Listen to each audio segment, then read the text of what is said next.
fazendo aqui um estudo bíblico, um estudo de exegese desses textos. Então, esses detalhes mais controversos dessas figuras, dessas imagens, dessas analogias, a gente está deixando de lado e estamos nos prendendo àquele sumo mais essencial da mensagem de Jesus para essas igrejas.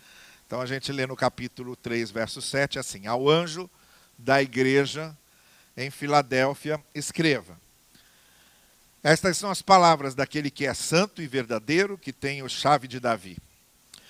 O que ele abre ninguém pode fechar, o que ele fecha ninguém pode abrir. Conheço as suas obras.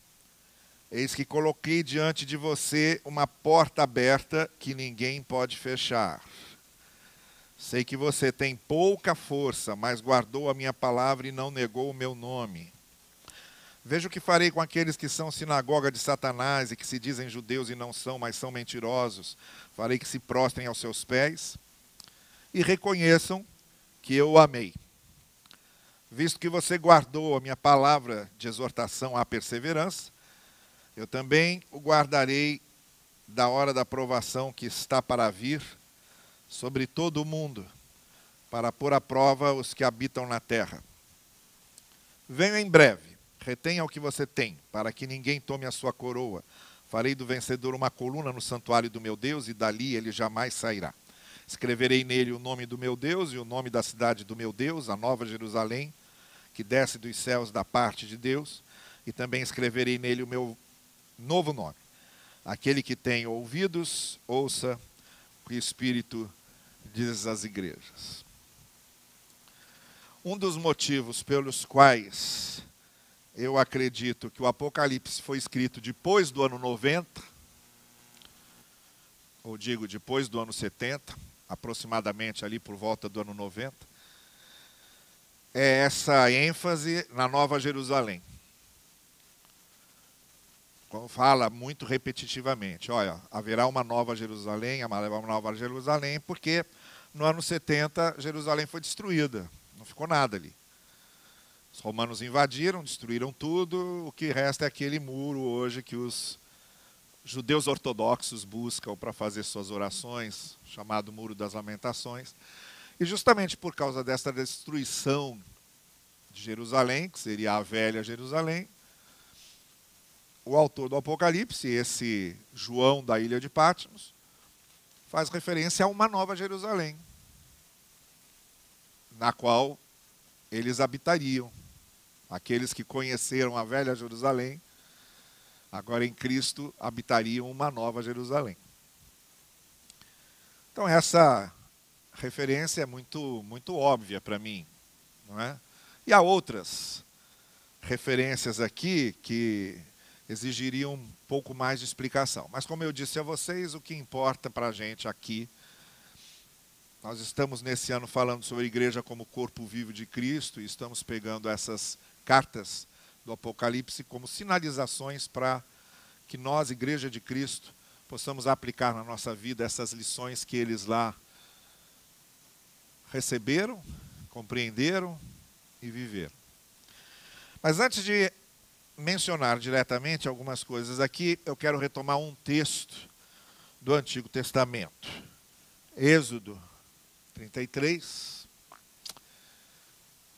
Quando, no Monte Sinai, recebendo todas aquelas orientações que Deus estava dando a Moisés, já chegando no final ali do momento em que eles ficaram no pé do Sinai, recebendo essas orientações, as tábuas da lei e tudo aquilo que aconteceu ali, que Êxodo narra, há um extrato que é o seguinte: Moisés pede para Deus mostrar a sua glória a ele.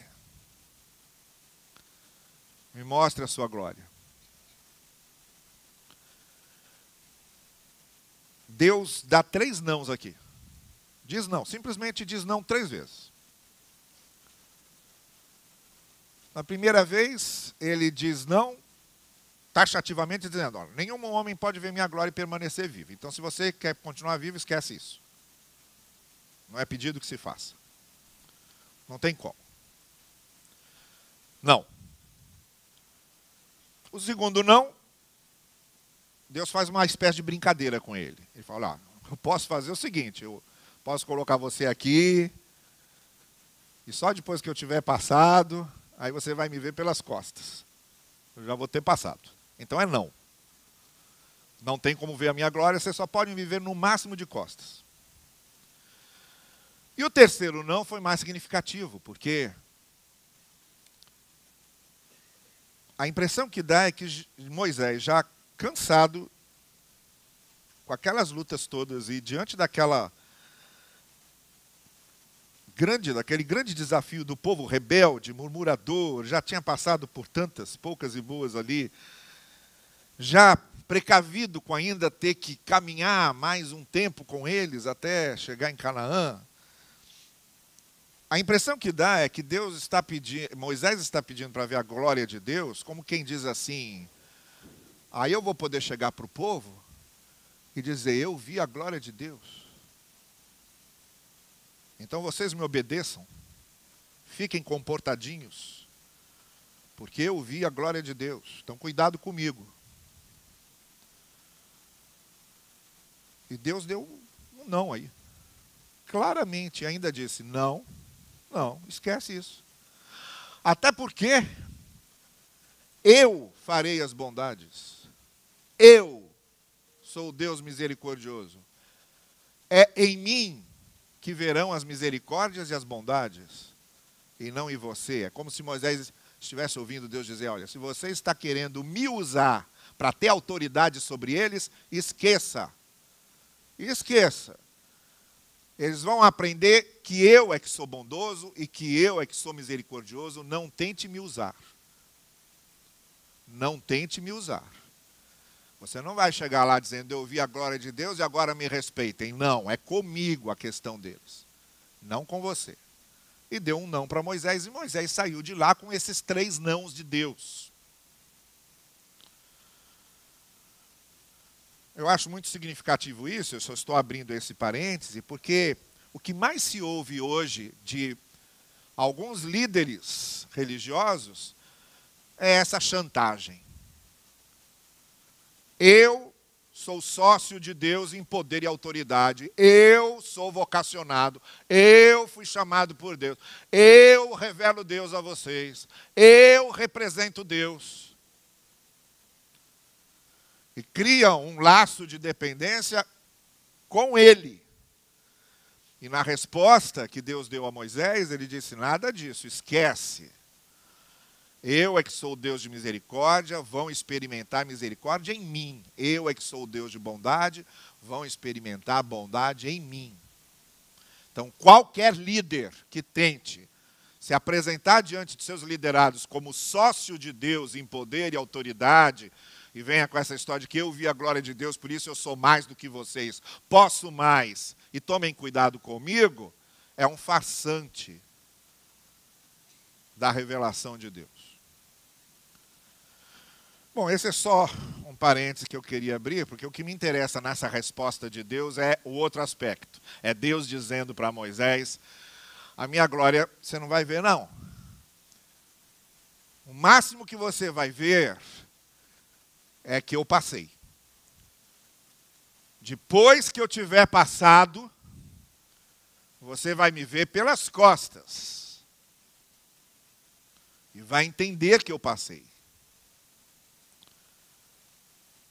O que Deus estava dizendo a Moisés, se nós quisermos dar um nome para isso mais técnico, é que a experiência dele com Deus seria sempre a posteriori e nunca a priori.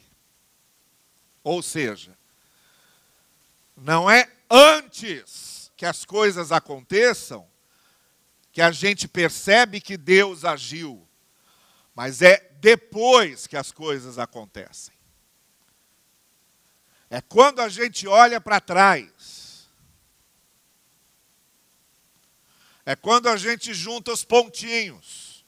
Lembra daquele passatempo de juntar os pontinhos? Você sabe que tem uma figura ali, mas você não sabe qual é.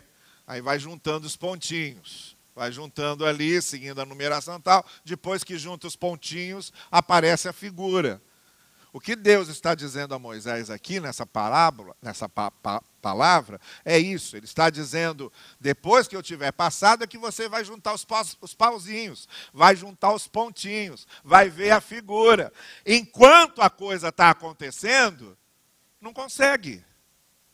Enquanto você está no meio do fogo, enquanto você está no meio da aflição, enquanto você está no meio da provação, enquanto está no meio da luta, não vai conseguir. Você está confuso, você está perplexo, você está indeciso, você está diante de uma situação anômala, nova, difícil, adversa. Não tem compreensão das coisas, não é? A resposta que o reverendo da igreja anglicana deu lá para o C.S. Lewis, quando ele ficou viúvo e ficou muito tempo sem voltar à igreja. E quando ele voltou à igreja e disse, olha, já estou de volta, o reverendo lá disse, os nossos olhos, enquanto estão cheios de lágrimas, a gente não consegue ver direito. Tem que esperar as lágrimas secarem. Aí a gente começa a ter uma percepção melhor, uma visão melhor, uma nitidez melhor. Então a experiência é a posteriori. É depois. Tudo aqui que está sendo dito à igreja de Filadélfia tem a ver com o que eles veriam depois. Enquanto a coisa estava acontecendo, ia ser difícil perceber isso.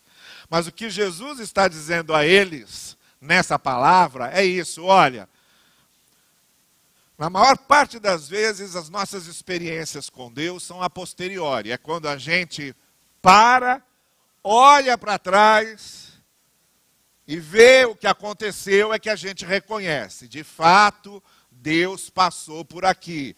De fato, Deus tinha um plano. De fato, Deus tinha um propósito. Mas isso é quando olha para trás. É quando faz as contas. É quando localiza na memória. Na maior parte das vezes é uma experiência pós-momento, pós-circunstância. Então vejam, quando ele diz, por exemplo, coloquei diante de você uma porta aberta que ninguém pode fechar. Não estava dando para entender naquela hora por que aquela porta não abria. Que porta era essa? Sei lá. Estavam sofrendo uma perseguição imensa. Estavam esperando alguma coisa acontecer, seria tão bom que isso acontecesse para nos dar um certo alívio, um certo respiro, uma certa calma e tranquilidade, mas não acontecia. A porta não abria ou não fechava, e na hora não dava para entender, e Deus apenas disse, olha, você vai entender depois, mas saiba que quem está controlando a porta sou eu. O que primeiro basta você saber é que a porta aberta ninguém pode fechar, e se fosse o contrário, a porta fechada ninguém poderia abrir. Quem está controlando a porta sou eu. Por que essa porta não abriu no momento que você queria e foi abrir num outro momento, ou porque ela não fechou na hora em que achávamos que ela devia fechar, e só foi fechar num outro momento, isso será compreendido depois.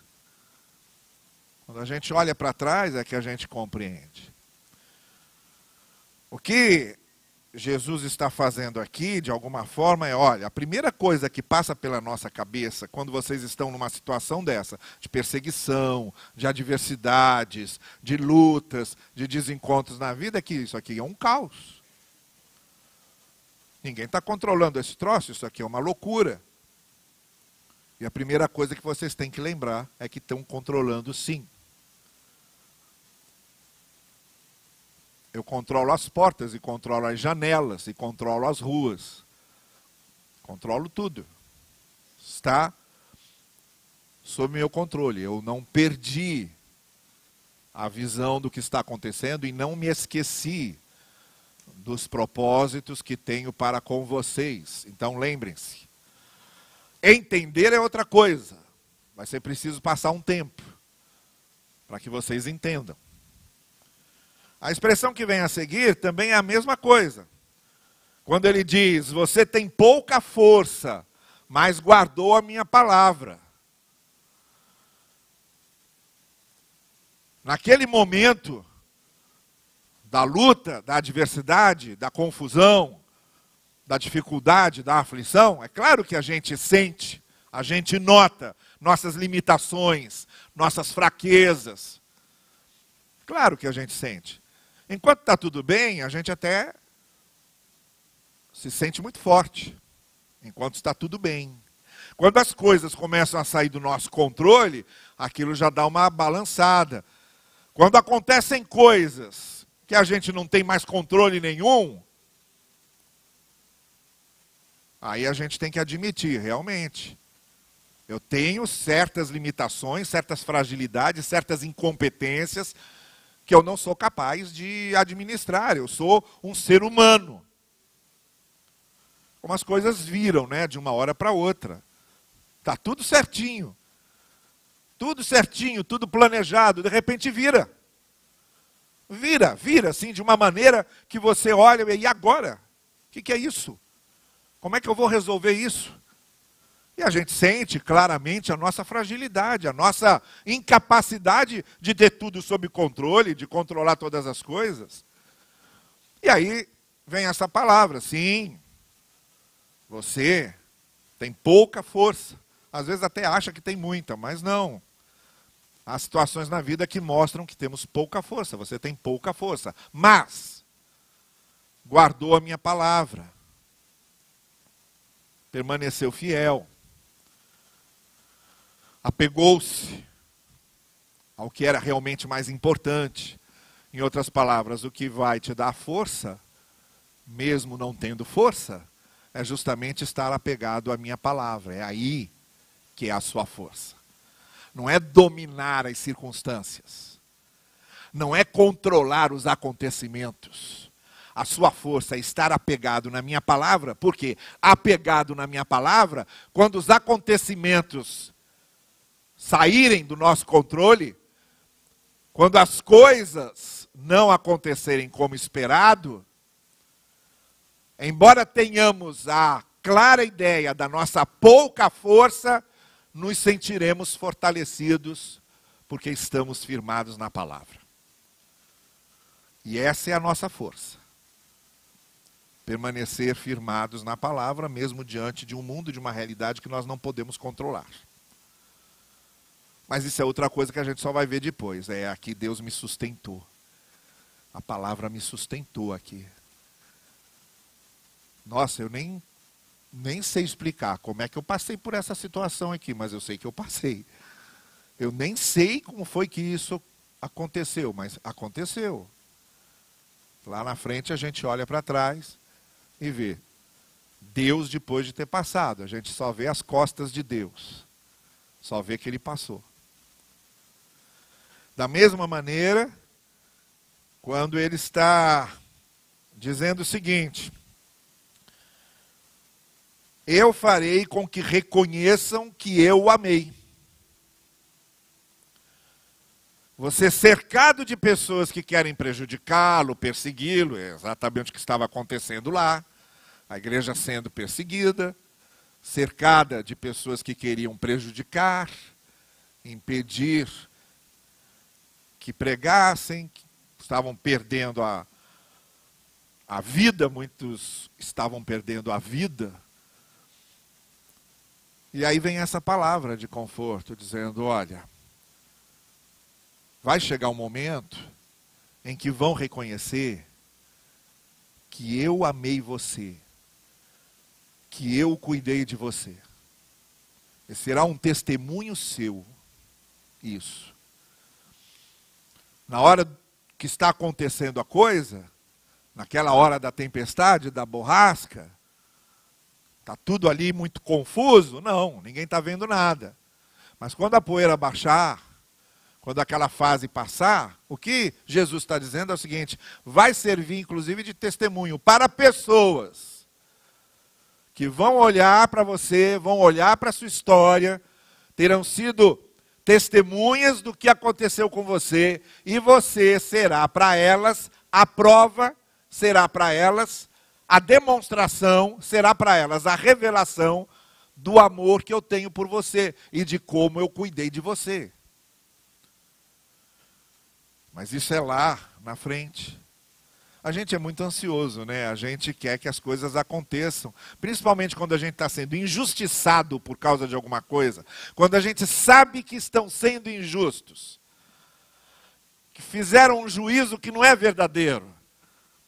E a gente está sendo, às vezes, maltratado por causa daquela injustiça, perseguido por causa daquela injustiça, marginalizado por causa dela, desses juízos, desses conceitos que firmaram a respeito da gente. A gente sabe que não é verdade. A gente sabe que ou desde fomos vítimas de um embuste, fomos vítimas de uma maledicência, é tudo mentira, ou aquilo que interpretaram errado, seja o que for.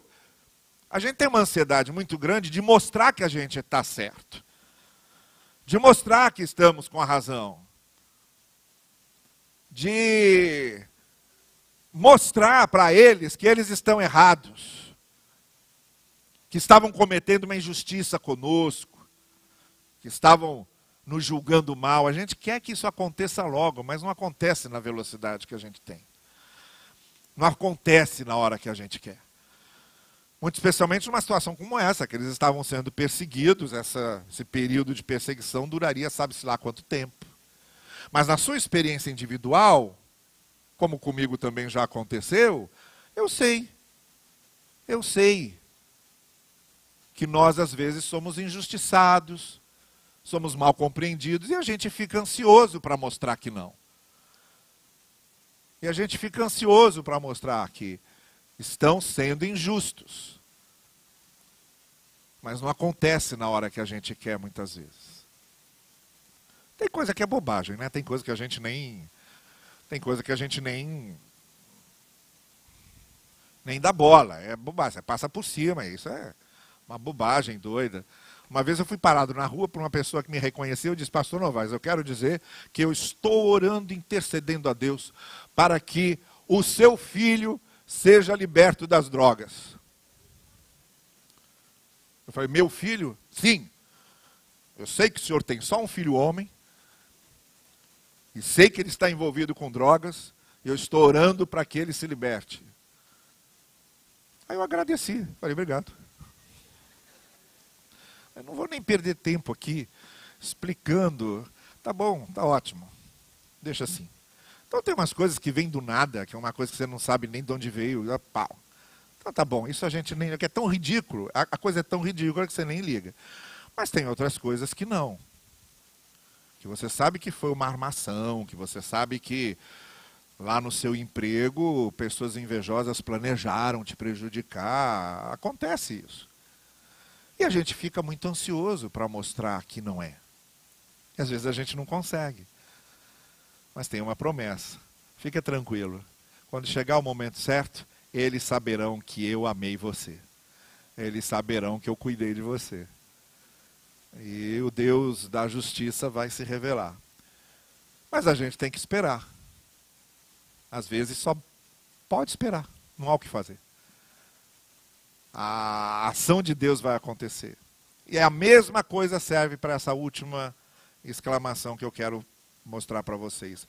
Guardarei você da hora da provação. Então essa é outra coisa que a gente só vai ver lá na frente. Eu já disse isso algumas vezes, né? Que eu tenho me acostumado a não reclamar das coisas, sabe? Vamos supor, está atrasado. Chegou lá, o pneu do carro está vazio.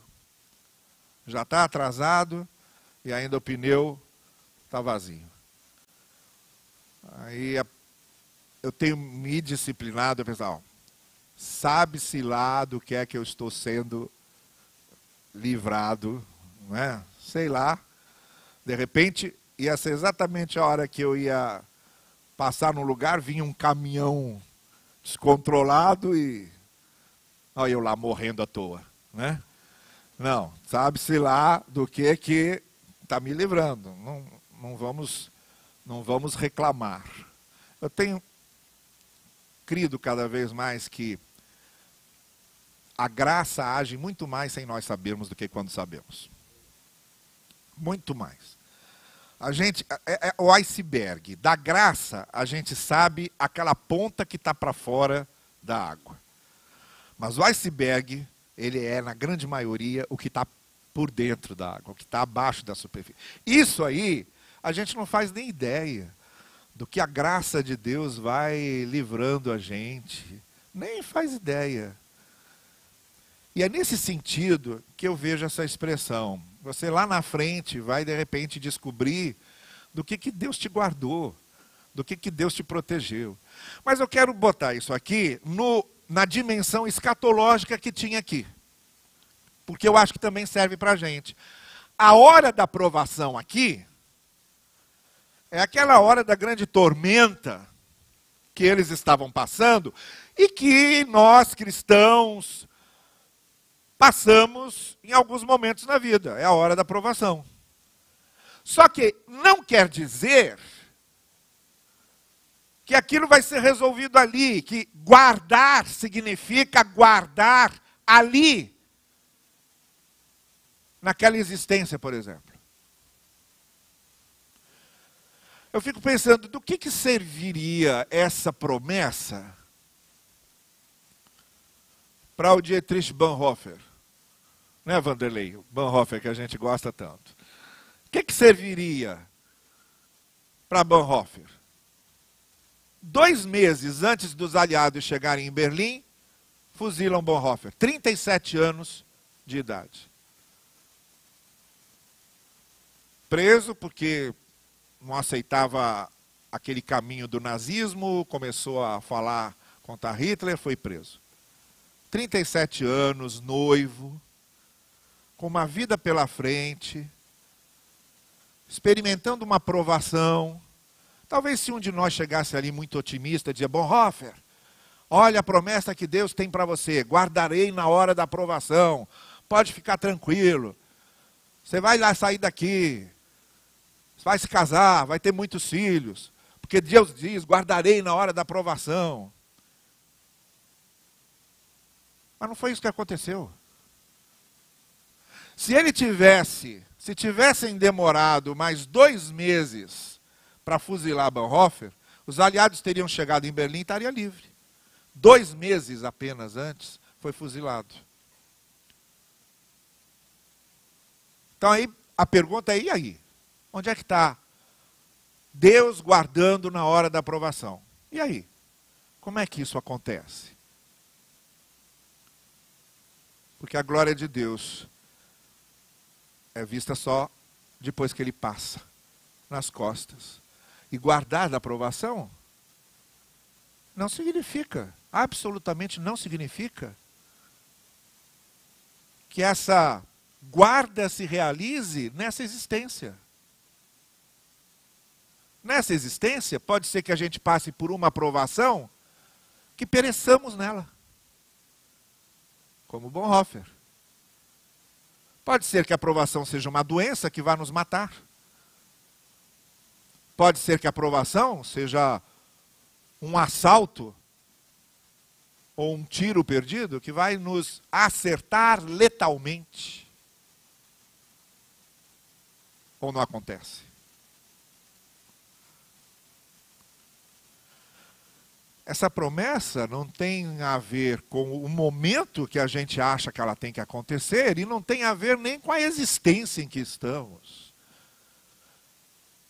Tem a ver com Deus mostrando que nos guarda da provação do jeito dele, no tempo dele, e talvez seja depois daqui. Depois daqui. Quando Bonhoeffer foi para ser fuzilado, que vieram buscá-lo, disseram, pastor Bonhoeffer, conosco, por favor, ele já sabia o que ia acontecer, já sabia. Ele se despediu de um por um dos seus colegas de cela, inclusive o Niemöller, que era também um pastor luterano, estava preso com ele, dirigiu o último culto que eles tinham todo dia de manhã, dirigiu com eles, orou com eles. Quando ele foi se despedir do Nímulir, ele disse para o Nímulir: fique tranquilo, eu não estou saindo daqui para a morte, eu estou saindo daqui para a vida.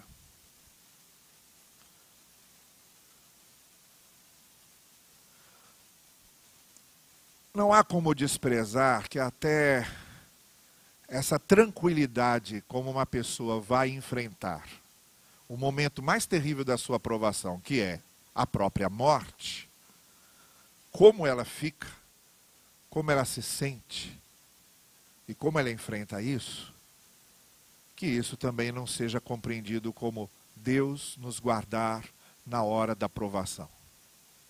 Até como a gente enfrenta a hora da morte e como nos sentimos por dentro, nessa hora solitária, sem nenhum amparo, e que todos nós teremos de atravessar, como nós nos sentimos por dentro nessa hora, também é uma maneira de Deus nos guardar na provação.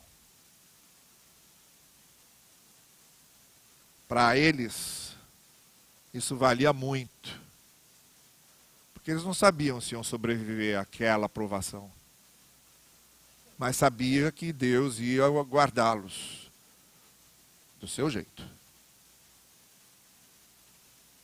Só depois é que os pontos iam ser juntados. Não, você não vai ver a minha glória, não. Porque ninguém pode ver minha glória e continuar vivo. Esqueça. Não vai. Mas você me verá depois de ter passado. Quando eu tiver passado, você me verá pelas costas. Depois que eu tiver passado, você vai olhar para trás. E aí sim, você vai compreender, vai ver que eu passei, vai entender como a minha graça se manifestou e saberá que eu terei passado. A minha glória se manifestará a você desse jeito. Então, a moda da igreja de Filadélfia, não nos intranquilizemos, não nos desesperemos. Se agora, nesse momento, é impossível saber os porquês, é impossível compreender as razões, se nesse momento estamos perplexos, em alguma situação da vida em que estejamos, que esteja muito difícil, muito complicado, muito caótico, muito dolorido, a provação esteja pesando demais, a cruz esteja pesada demais, se nesse momento estamos confusos e não entendemos, nos lembremos. Depois que o Senhor tiver passado, a gente vai ligar os pontos e compreenderemos. É a resposta mais simples que Jesus deu a Pedro. Quando Pedro recolheu seus pés e disse: de jeito nenhum, não vai lavar meus pés. Jesus disse para ele: o que eu faço agora, você não entende, mas vai entender depois. Entendeu depois, porque depois que Jesus ressuscitou, mexeu com a cabeça deles todos e entenderam um monte de coisas, mas principalmente o que Pedro não sabia é que o fato dele ter deixado Jesus lavar seus pés serviria como modelo e padrão para as categorias de humildade que todos nós devemos ter. E hoje, 2000 anos depois, estou eu aqui falando dessa cena. Pedro recolhendo seus pés e Jesus dizendo para ele: você não vai entender agora, vai entender depois. E mais, depois de 2000 anos, ainda estamos entendendo e aprendendo o que Jesus fez ali. Talvez não seja na hora, mas se revela depois. Se revela depois, e depois, e depois. E quem sabe, a sua história e o seu testemunho ainda serão contados muito tempo depois de você, todos se lembrando do que Deus fez e revelou na sua vida. Que o Senhor assim nos abençoe. Amém. Vamos encerrar, ficando em pé, e vamos cantar esse cântico. Mas eu queria fazer uma coisa aqui antes de nós cantarmos. Eu queria orar com você que está passando por um momento na sua vida exatamente assim. Está confuso, está caótico, está perplexo, você não está entendendo nada. Mas agora quer colocar diante do Senhor isso e quer dizer: Senhor, está aqui. Tua glória vai passar, está ótimo. Depois eu quero ver que a tua glória passou. Vem aqui que eu quero orar com você. Se você está passando por um momento assim, vem cá, vamos orar juntos aqui. Você que diante de Deus quer colocar seu coração aflito, seu coração perplexo, seu coração confuso, seu coração em dúvida, seu coração que está dizendo: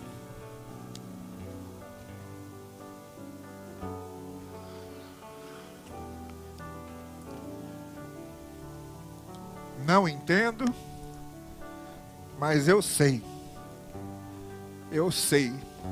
que está tudo na mão dele, não é? Eu quero orar com você.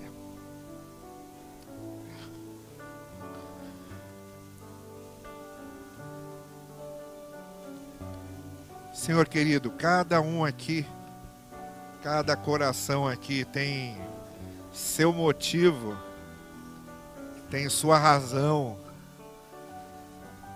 para estar em dúvida, estar inseguro, estar ferido, estar aflito, estar confuso. Quantas coisas acontecem na nossa vida que não entendemos, não sabemos explicar, os porquês nos escapam. Mas nós queremos nos firmar na tua palavra, na tua promessa. E queremos juntar os pontos em algum momento. Quando olharmos para trás, nós queremos sim ter a certeza de que tu tinhas, com tua graça e com teu amor e com a tua misericórdia, tinhas a melhor resposta. Por isso, nós pedimos que agora, nesse momento em que não entendemos, em que estamos confusos, em que a nossa fragilidade se revela de modo tão concreto, tão inegável, nesse momento o que nós precisamos é que a tua graça nos acolha, nos conforte e nos sustente. Que tu digas ao nosso coração e nos lembre: você não entende agora, mas entenderá depois.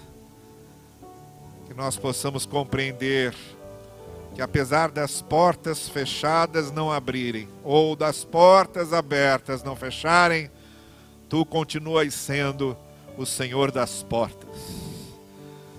Dá essa firmeza ao nosso coração. É o que te pedimos no precioso nome de Jesus. Amém. Amém. Deus conforte vocês todos. Vamos cantar. Rei do universo, te dou meu louvor,